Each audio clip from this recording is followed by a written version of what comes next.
Think about the last time you were truly alone. No phone, no noise, no one asking anything of you. For some people, that sounds like peace. For others, it sounds like a punishment. We live in a world that treats being alone as a problem to be solved. A sign that something has gone wrong. And yet, some of the most important thinkers in history deliberately chose solitude, not because they had no one, but because they understood something most of us don't. There is a difference between being alone and feeling lonely, and confusing the two might be costing us more than we realize. In recent years, loneliness has been declared a global epidemic. The World Health Organization has called it a serious public health threat. The former U.S. Surgeon General linked it to depression, cardiovascular disease, and early death. And on the surface, the numbers seem to support the panic. More people live alone than ever before. Social media has replaced face-to-face connection. We are, by many measures, spending more time alone than previous generations did. But here's where it gets interesting.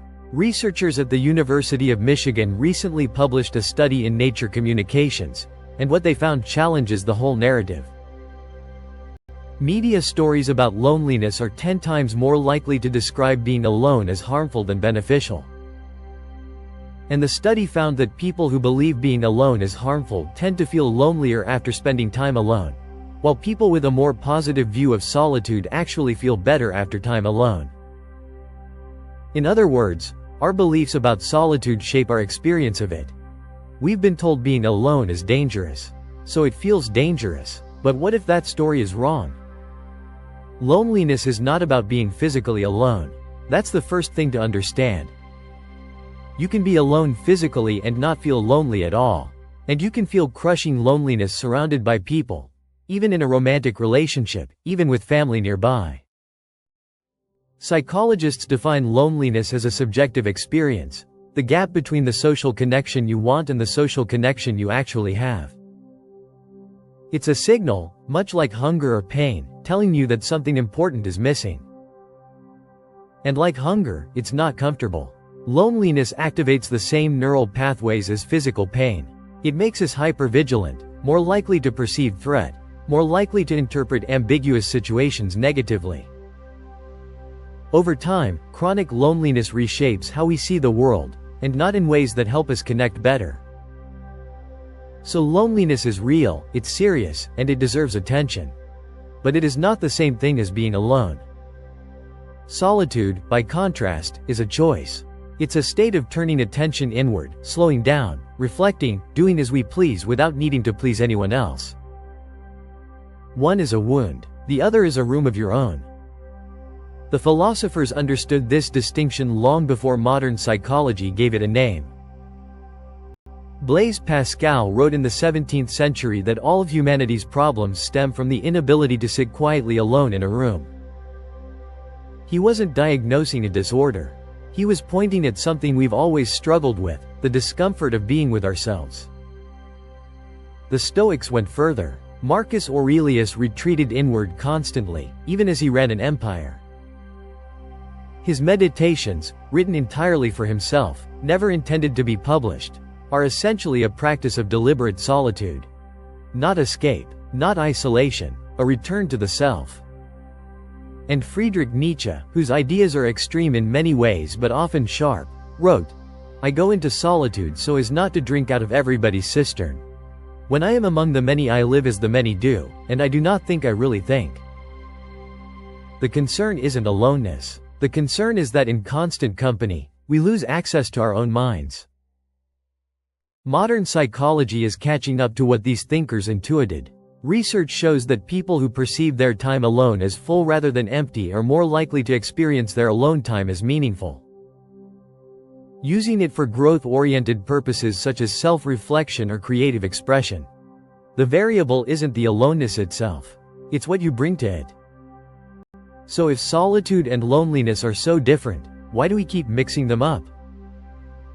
Part of the answer is cultural. We live in a society that measures worth through connection, productivity, and visibility. Being alone can feel like failure. Like you weren't invited. Like no one wants you around. The internal monologue that kicks in when we're alone is often not peaceful, it's anxious. But there's something else happening. Many of us have lost the ability to be alone without stimulation. We reach for the phone before we've even registered the silence. We fill every gap. And so we never actually experience solitude. We experience a kind of half-loneliness, where we're technically alone but mentally still in the crowd. True solitude, the kind that actually benefits us, arrives when we are genuinely alone, not alone on our devices. It requires intentionality, carving out time and space to connect with ourselves, rather than filling the gap with noise. The philosopher Paul Tillich made a distinction I find useful.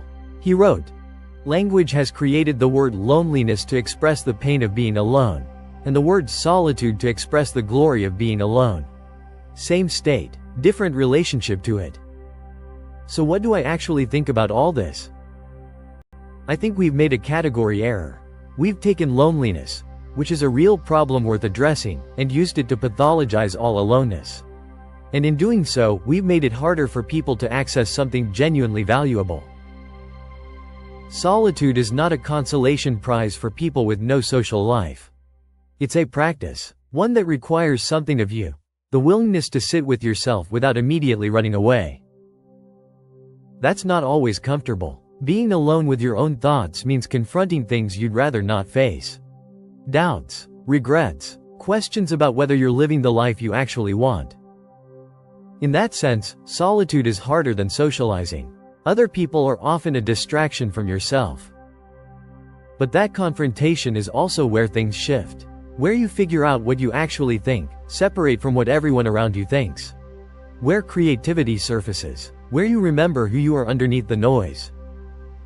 I want to be clear, I'm not arguing for isolation. We're social creatures and genuine connection matters enormously. The Stoics didn't live in caves. Marcus Aurelius ran an empire. Nietzsche had correspondents and friends. The goal isn't less connection. It's developing the capacity to be alone well, so that when you're with others, you're actually choosing to be, not just filling a fear. Pascal's observation still stands. The inability to sit quietly alone in a room is not a minor inconvenience. It's a gap in self-knowledge. And in a world of constant noise, developing a better relationship with your own solitude might be one of the most countercultural and useful things you can do. If you found this worth your time, subscribe to Synaptodox. I'll see you in the next one.